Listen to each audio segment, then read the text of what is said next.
Hola chicos, ¿cómo están? Vamos a dar inicio a esta sesión de paredes de tórax, seguida de tráquea y pulmones.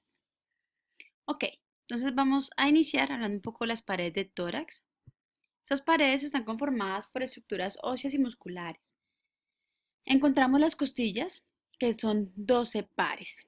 ¿Listo? Total 24, pero normalmente las denominamos como 12 pares. Esas costillas están conformando algo que se llama la caja torácica. Están articuladas en la parte anterior al esternón y hacia la parte posterior están articuladas con las vértebras, específicamente con las vértebras torácicas. Por eso tenemos 12 vértebras torácicas, porque se articulan con las 12 pares de costillas. Observen ustedes que estas costillas pues están formando esa caja para protección a esos órganos que encontramos en la cavidad torácica que son importantísimos y vitales. Hago referencia al corazón y pues a los pulmones y grandes vasos. Esta caja torácica además está conformada hacia la parte anterior por un tejido de cartílago. Y esto es necesariamente es porque las costillas deben permitir cierto movimiento para la expansión del tórax, ¿sí? Por lo tanto, ese cartílago les permite moverse un poco más fácil para permitir el movimiento natural y normal de los pulmones.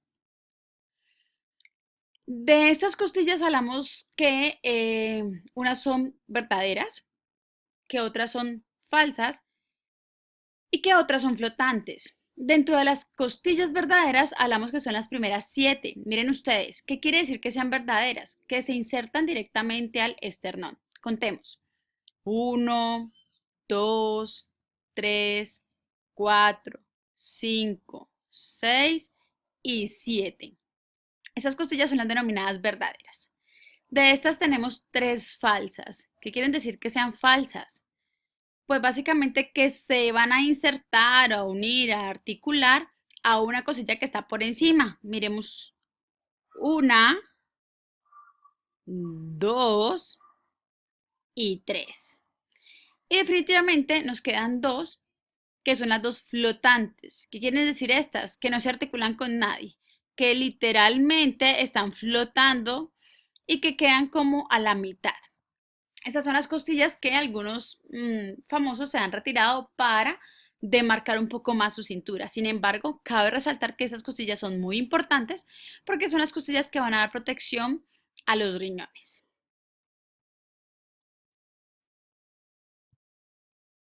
Miremos entonces acá. Este es el esternón. El esternón está conformado por el manubrio esternal, por el cuerpo y por el proceso apófisis sifoides. Y allí tenemos la escotadura o incisura yugular y la incisura clavicular. Aquí se articula la clavícula derecha e izquierda. Y de allí hacia abajo iniciamos con el primer cartílago, segundo cartílago, tercer cartílago, cuarto, quinto, sexto y séptimo cartílago costal. Entre el manubrio del esternón y el cuerpo hay un ángulo que se denomina el ángulo esternal. Las costillas están determinadas o clasificadas como costillas intermedias, que son típicas, y costillas atípicas. Dentro de las costillas atípicas tenemos la 1 y la 2. Son costillas que por ser más superiores tienen forma diferente, es decir, son aplanadas, pero transversalmente, tienen muchas impresiones de músculos escalenos, son más cerradas, más circulares, mientras que una costilla típica o intermedia, que son de las terceras en adelante, hasta las 10, 11 y 12, pues digamos que también tienden a ser atípicas por estar como intermedias, por ser flotantes propiamente, pero las intermedias tienen como característica una cabeza que tiene dos superficies articulares, una superior y una inferior, un cuello, un tubérculo, donde gira hacia adelante que se denomina el ángulo costal, todo esto es el cuerpo, y en su parte interna tiene una depresión denominada el surco de las costillas.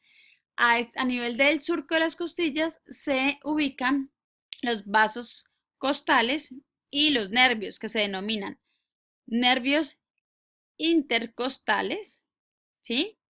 Y los vasos venas y arterias intercostales. Muy bien. Miremos entonces acá, estas articulaciones que se dan entre la costilla y el esternón, pues se va a llamar esternocostales, muy sencillo. Y la que se dan entre costilla y costilla se llaman articulaciones intercondrales. Las articulaciones que se dan entre la costilla y las vértebras, específicamente a nivel de sus fobias costales, se denominan articulaciones costovertebrales. Y de esas costovertebrales, pues hay unas que se denominan costotransversarias.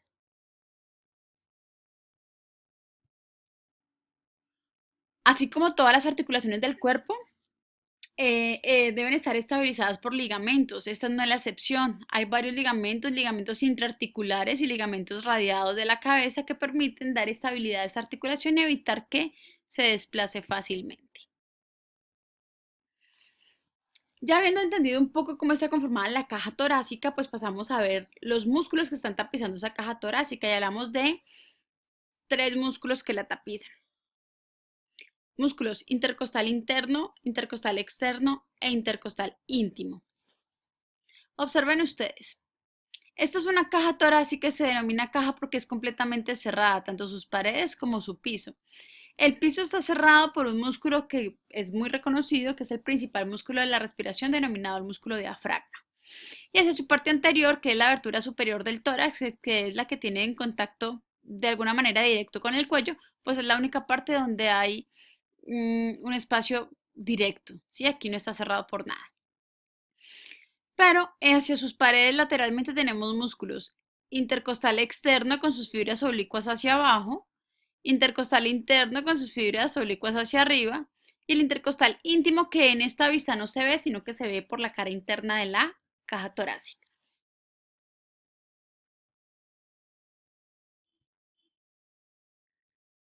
Adicionalmente tenemos este músculo, que es un músculo que parece que se irradiara desde el esternón hacia la caja torácica. Esto es una vista posterior de un corte del tórax de la porción anterior. Y continuamos entonces con estos músculos que, si bien es cierto, van a ayudar a procesos ventilatorios. Adicionalmente tenemos este grupo de músculos denominados elevadores de las costillas. Los encontramos en la región posterior, específicamente en el dorso, profundos al dorso. Estos también van a ser accesorios de la respiración. Entonces entendamos. El principal músculo de la respiración es el músculo diafragma, ¿sí? Sin embargo, él recibe aporte o ayuda de algunos músculos en su función de sinergistas, sobre todo en situaciones de dificultad respiratoria. Entonces pensemos, en una inspiración forzada, el músculo que trabaja o que le ayuda al diafragma es el intercostal externo. En una expiración forzada, quien le ayuda es el intercostal interno. Y pues en estos procesos de dificultad como tal, pues también se pueden ver representados con un nivel de actuación los elevadores de las costillas y algunos otros accesorios como los escalenos, porque lo que van a intentar, chicos, es levantar o elevar las costillas para permitir que el aire ingrese hacia los pulmones. Esta imagen que estamos viendo aquí es el músculo diafragma.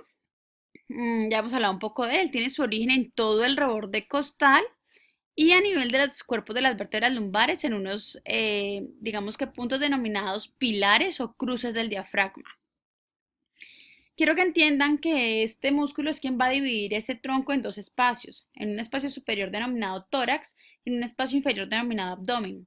Por lo tanto, el diafragma es el piso de la cavidad torácica, pero el techo de la cavidad abdominal. Y en ese orden de ideas, pues se tiene que permitir el paso de algunas estructuras de tórax-abdomen o de abdomen a tórax. Por eso, el diafragma presenta tres orificios. Un orificio denominado el orificio de la vena cava inferior, por donde asciende la vena cava inferior desde miembros inferiores, pelvis, abdomen hasta el corazón.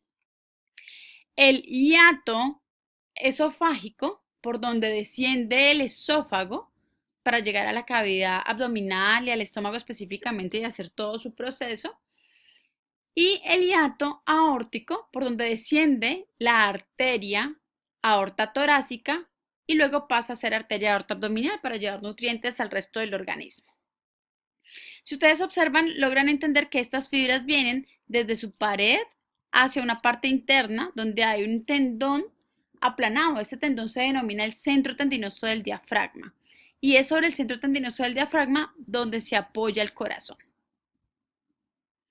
Este músculo está inervado por un nervio denominado el nervio frénico. Miren ustedes aquí cómo desciende en medio de los pulmones y el corazón para terminar sus fibras o sus haces a nivel de las fibras del músculo diafragma. Este nervio frénico está conformado por C3, C4 y un pequeño ramo de C5, ¿sí? Específicamente, pues un aporte grande del plexo cervical y un aporte un poco más pequeño del plexo braquial. Esta inervación que veíamos aquí en medio de los espacios intercostales, de los nervios intercostales, son inervaciones que salen directamente de una cadena simpática denominada cadena simpática torácica. Esta inervación va a dar la inervación sensitiva no solamente de la zona, sino que miren ustedes que da unos ramos cutáneos laterales y anteriores para llegar específicamente a la piel de esas áreas. Y le van a pertenecer a cada uno de los espacios. Adicionalmente, de estos músculos que hemos mencionado, pues tenemos en la pared de tórax el músculo pectoral mayor, que si bien es cierto está en la pared torácica, pues su acción más principal no es hacia los procesos respiratorios, sino que hacia el movimiento de miembro superior. Sin embargo, lo debemos mencionar porque están allí. Otro músculo que sí participa de manera importante en la elevación de las costillas para procesos de dificultad respiratoria, pues es el músculo pectoral menor. Observen ustedes. Miren, entonces este músculo va desde las costillas 3, 4 y 5 y va hacia un proceso que se llama el proceso apófisis coracoides. Y pues él se contrae y al contraerse eleva las costillas 2, 3 y 4 para permitir el ingreso del aire en dificultad respiratoria. Ojo, no en condiciones normales. Y tenemos otro músculo denominado el músculo serrato anterior que también pues viene desde la costilla, desde la parte posterior a nivel de escápula y se va a insertar también en las costillas y también es un elevador potente de costillas, pero vuelvo y les digo, en dificultad respiratoria. La inervación de estos nervios están dados específicamente por ramos del plexo braquial. Entonces nos damos cuenta que esa cavidad torácica pues tiene internamente una región que denominamos la región pleuropulmonar. Y esa región pleuropulmonar, muchachos, no es nada más que los pulmones envueltos de una pleura que los está protegiendo y que les permite de alguna manera poderse mover, entre comillas, fácilmente. Y tenemos también una zona denominada el mediastino, que es una zona que está intermedia de la región pleuropulmonar, donde específicamente encontramos al corazón y los grandes vasos. Entonces quiero que miremos esta imagen para que tratemos de identificarnos un poco. Esto es una vista lateral. Si estamos ubicados, esto es la región posterior y esta es la región anterior, ¿sí? Y esto que estamos viendo aquí es el diafragma, o sea que esto ya sería región o zona abdominal y esta es la única zona torácica. En el tórax vamos a dividir un espacio que se denomina el mediastino superior y el mediastino inferior. Ese mediastino superior va a estar delimitado por el ángulo esternal. Yo les mencionaba ahora que el ángulo esternal se formaba entre el manubrio del esternón y el cuerpo. Entonces vamos a trazar una línea imaginaria hacia las vértebras, dividiendo ese tórax en dos, en un mediastino superior y en un mediastino inferior. Y para efectos prácticos de esta sesión vamos a tomar solamente el mediastino inferior y nos vamos a dar cuenta que tenemos tres colores que representan tres mediastinos. El mediastino anterior, muy pequeño, denominado aquí con color azul claro. El mediastino medio, un poco más grande, el más grande de todos, donde está ocupado única y exclusivamente por el corazón. Y hacia la parte posterior, pero antes de los cuerpos de las vértebras, un mediastino posterior, aquí lo vemos de color como tal vez aguamarina, podría ser. Entonces reconocemos estos tres mediastinos, mediastino anterior, medio y posterior. ¿Ok? Y estos tres mediastinos le pertenecen al mediastino inferior. Muy bien. Miremos esta imagen, es básicamente lo mismo. El mediastino, aquí esta línea está trazando el mediastino superior del mediastino inferior, y en el mediastino inferior tengo el anterior muy pequeño, el medio mucho más grande y el posterior. ¿Qué me encuentro en el mediastino medio? Pues el corazón. ¿Qué me encuentro en el mediastino anterior? Realmente estructuras muy pequeñas, poco significantes para estos procesos de identificación de estructuras en anatomía. Y en el mediastino posterior me voy a encontrar estructuras grandes como los grandes vasos y el esófago. Si miramos esta imagen cuyo corte tiene un corte transversal, podemos identificar en una vista superior, podemos identificar que está el esternón, el cuerpo de la vértebra, por lo tanto, desde aquí hasta acá es mediastino medio, esto es mediastino posterior y esto es mediastino anterior. ¿Listo? Muy bien. Estas regiones pleuropulmonares, entonces básicamente lo que me está diciendo a mí es que en el interior del tórax pues está una región donde están los pulmones protegidos por una pleura. Una pleura es un tejido que me va a permitir, es como una bolsa de un tejido conectivo que me va a permitir proteger a los pulmones, pero que en su interior va a permitir tener un líquido que se llama un líquido pleural que evita que haya fricción entre las paredes del tórax y el pulmón propiamente.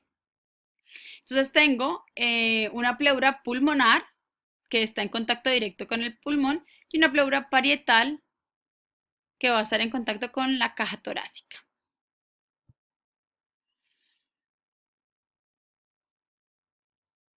Ahora pasemos a hablar un poco de la tráquea y los pulmones.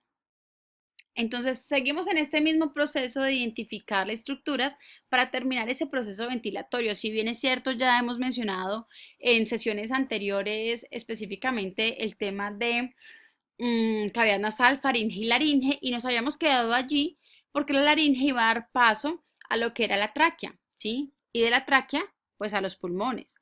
Pero era importante reconocer que cuando entramos a esa tráquea como tal, pues nos encontramos en una estructura de una región reconocida como la pared del tórax y que era importante primero revisarla para luego volver a conectar lo que veníamos trabajando, es decir, la laringe.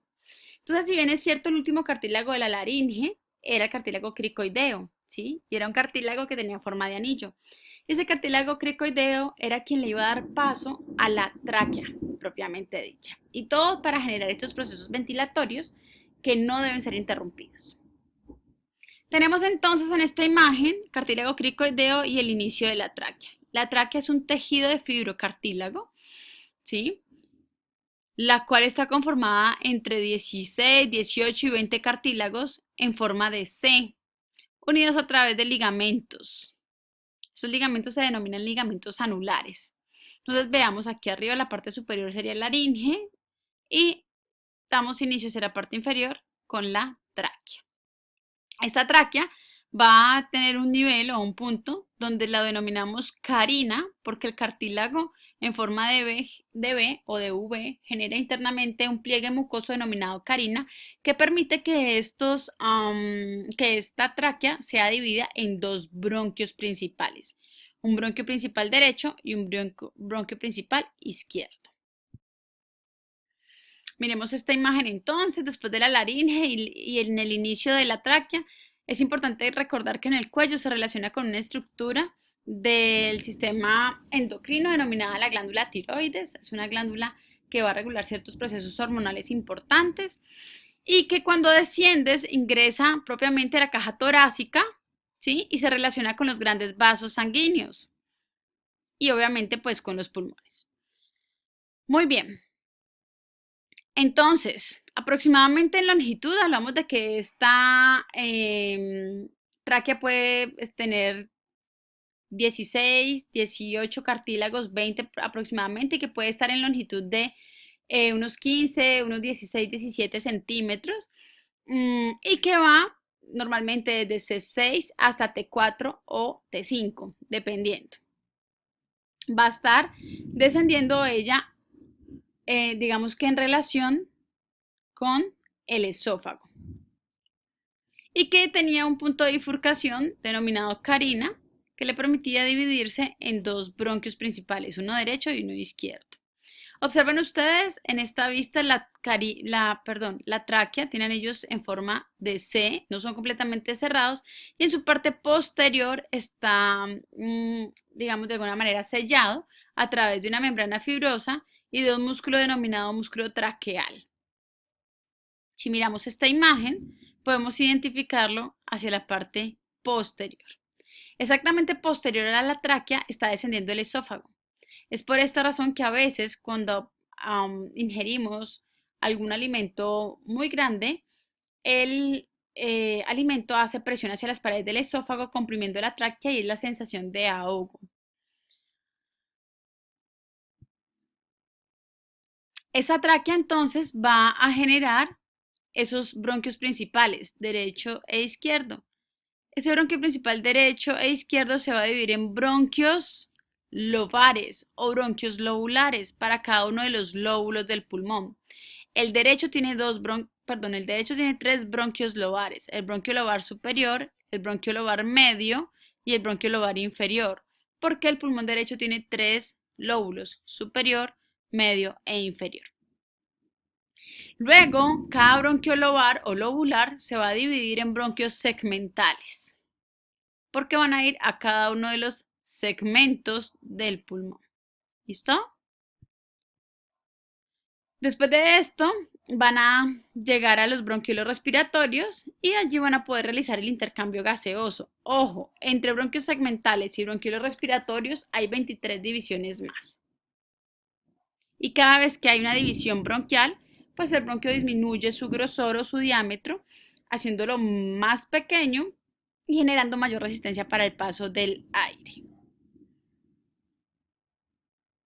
Miremos el bronquio principal derecho, es un bronquio que tiene aproximadamente 3 centímetros de longitud, es mucho más corto que el izquierdo, es completamente recto o más vertical que el izquierdo tiende a ser más horizontal, es por esta razón que la mayoría de estructuras que puede tragarse un niño, como la llanta de un carrito, una moneda y demás, generalmente cuando ingresa directamente al pulmón derecho.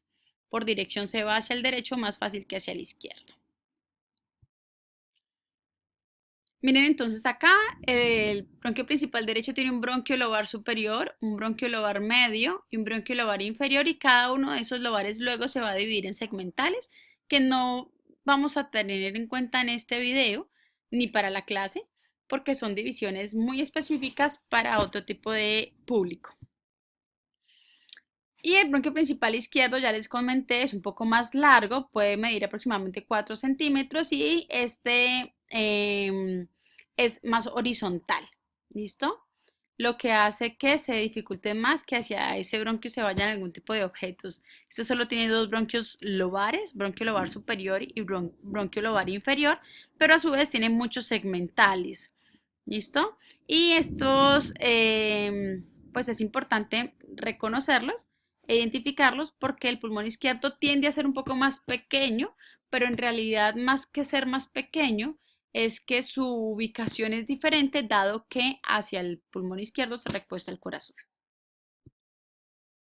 Quiero que observen esta imagen donde podemos encontrar un bronquio en condiciones normales, donde el paso del aire puede ser mucho más fácil y un bronquio con algún tipo de irritación donde se aumenta la membrana o las paredes como tal de la mucosa bronquial, pero además al aumentarse las paredes ante algún agente extraño hay mayor producción de moco, lo que hace que se disminuya mucho más el diámetro y se aumente mucho más la resistencia.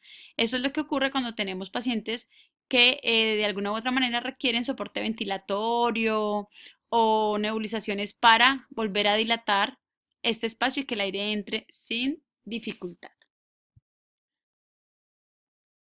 Todos los bronquios principales y solo algunos lobares son extrapulmonares, pero todos los bronquios segmentales ya están intrapulmonares. Es importante que lo tengamos en cuenta y que lo identifiquemos. Entonces miren ustedes, tráquea hacia el nivel de la carina, bronquio principal derecho, bronquio principal izquierdo, bronquio lobar superior, bronquio lobar medio, bronquio lobar inferior del pulmón derecho. Bronquio lobar superior, bronquio lobar inferior del bronquio principal izquierdo. ¿Listo? Luego cada uno de ellos se va a dividir en bronquios lobares. Y cuando son bronquios lobares, ¿listo? Luego son bronquiolos terminales y hasta aquí llega la generación 16 o la división 16, donde solamente estos conductos son básicamente, o estos bronquios son de conducción solamente. Y desde la división 17, que son los bronquiolos respiratorios, hasta la división 23, es donde se van a encontrar con los sacos alveolares para realizar el intercambio gaseoso. ¿Listo? Y ya esta no es una zona de conducción, sino que es una zona de respiración o zona respiratoria, donde se da todo este proceso de intercambio gaseoso, donde se deja el oxígeno y se intercambia por CO2 para ser eliminado a través de la expiración. Es por eso que es importante que entiendan que a nivel de la tráquea, donde es la zona 0, hasta el intercambio gaseoso se dan 23 divisiones. ¿Listo? Y pues a medida que cada uno de estos bronquios van dividiéndose, pues van disminuyendo su diámetro. Esta imagen que está aquí es simplemente para identificar que cada uno de esos colorcitos son los segmentos de cada lóbulo, ¿ok? De los pulmones. Esta región pleuropulmonar ya la habíamos mencionado anteriormente. Dije que es una región que está cubriendo los pulmones y está relacionada directamente con ellos. Y pues obviamente es una región que está separando los pulmones del mediastino. Esta es una envoltura. Miren ustedes que tiene una capa externa, que es una capa que tiene contacto con las costillas, que se denomina parietal, y una capa interna que se denomina pleura visceral. Y entre ellos dos, en el espacio que vemos de color verdecito, se supone que hay un espacio pleural, que es un espacio que contiene un líquido denominado líquido pleural. Eso es un espacio virtual. ¿Qué quiere decir esto? Que nosotros no lo vemos, pero sabemos que allí está. Miren ustedes esta imagen les representa cada una de las divisiones de cada uno de los bronquios. Por eso podemos lograr y entender un poco que si cada uno de estos bronquios se va a dividir 23 veces, pues realmente la cantidad de bronquiolos y de ramitas que tenemos a nivel pulmonar o a nivel del árbol traqueobronquial, pues son demasiadas. Encontramos entonces pues aquí los pulmones un poco más naturales de alguna manera, donde identificamos el bronquio lobar superior, el medio y hacia la parte más lateral el inferior.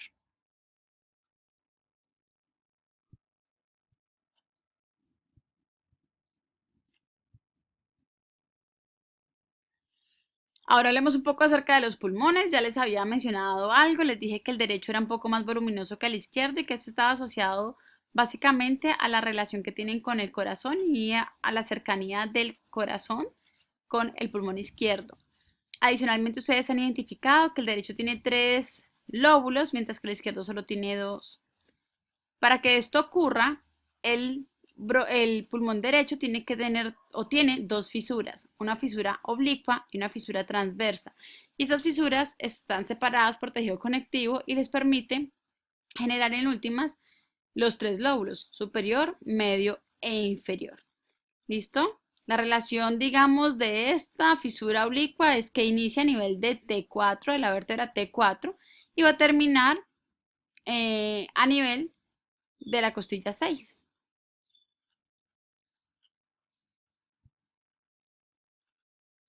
La horizontal, pues esta es una fisura que, digamos, se interconecta con la fisura oblicua y se relaciona con la articulación de la costilla número 4.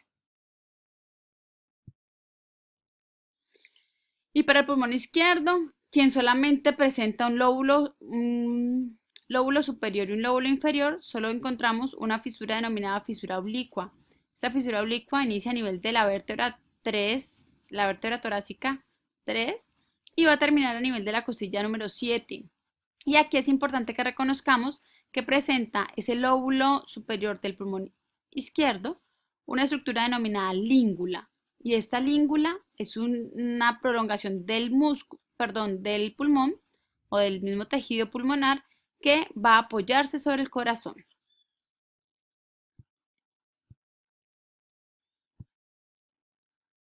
El pulmón presenta una base, presenta un ápex y presenta una cara esternocostal y una cara medial, que es la que tiene contacto con los vasos sanguíneos y con los bronquios. En esta imagen podemos ver los segmentos broncopulmonares que tiene cada uno de los pulmones, que no nos los vamos a aprender, pero que era importante que entendiéramos y que los reconociéramos. Entonces, si tengo bronquios segmentales, es porque cada uno de esos bronquios segmentales van a cada uno de los segmentos broncopulmonares, ¿ok? Digamos que es como la relación. Esta imagen que estamos viendo acá es la cara medial de los pulmones, por donde está una estructura denominada el hilio pulmonar.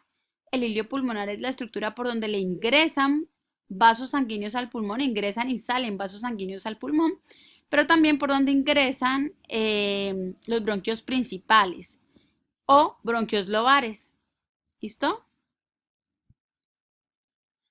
Y por eso esta imagen, donde ustedes logran reconocer que este es el bronquio lobar superior, bronquio lobar medio y bronquio lobar inferior, y luego vienen los bronquios segmentales.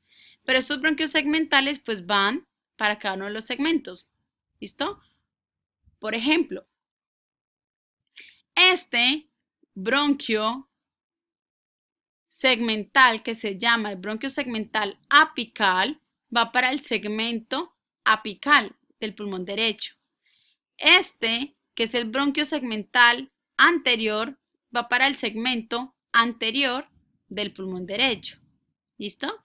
Y este verde, que es el bronquio segmental posterior, va para el segmento posterior del pulmón derecho. Simplemente lo que les quise hacer con esta imagen era como relacionar que cada una de estas divisiones segmentales pues tiene relación con cada uno de estos segmentos. Sin embargo, es importante reconocer que el pulmón no va a tener esos colores, solamente esto es algo gráfico para poder entender que en cada uno de estos segmentos pues se presentan primero las 23 divisiones y segundo el intercambio gaseoso a nivel de cada uno de los espacios del pulmón.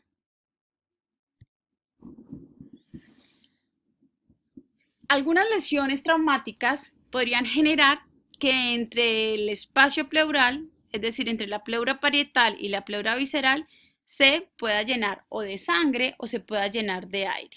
Al llenarse este espacio de aire o de sangre, lo que va a ocurrir es que se va a comprimir al pulmón, evitando que él se expanda nuevamente y que el aire entre, que se pueda hacer el intercambio gaseoso de manera natural.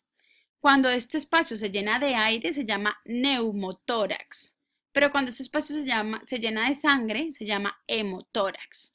¿Listo? Eso es una condición que amenaza la vida, porque esto pues no va a permitir el intercambio gaseoso, se va a disminuir la posibilidad o la cantidad de oxígeno y pues esto se va a ver representado en que el paciente pierde la posibilidad de respirar, entraría en un paro respiratorio que muy seguramente lo podría llevar a un paro cardiorrespiratorio.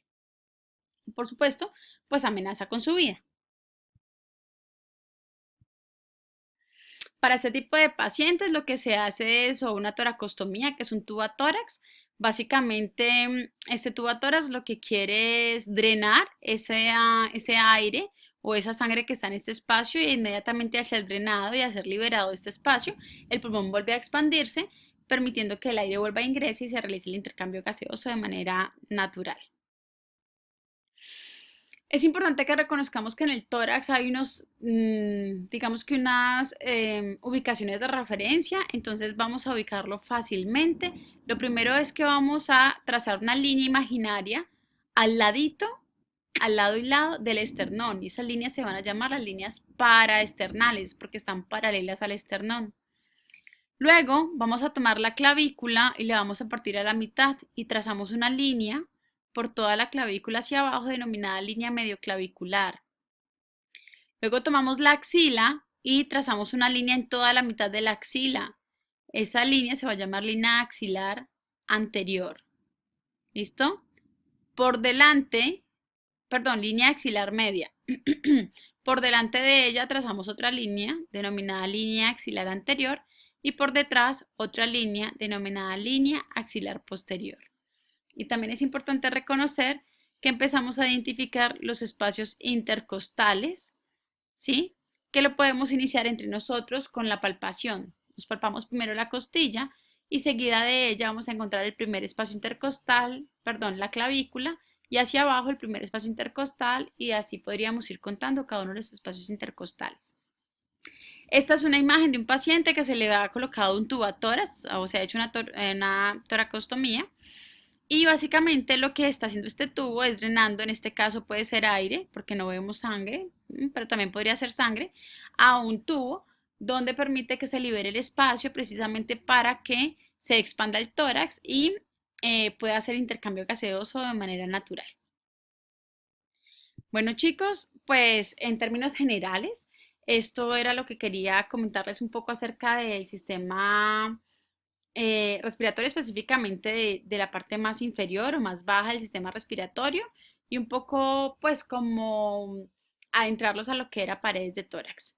Nos veremos pronto y vamos a hacer la socialización pertinente de las dudas que tengamos puntuales. Cuídense mucho, chao, chao.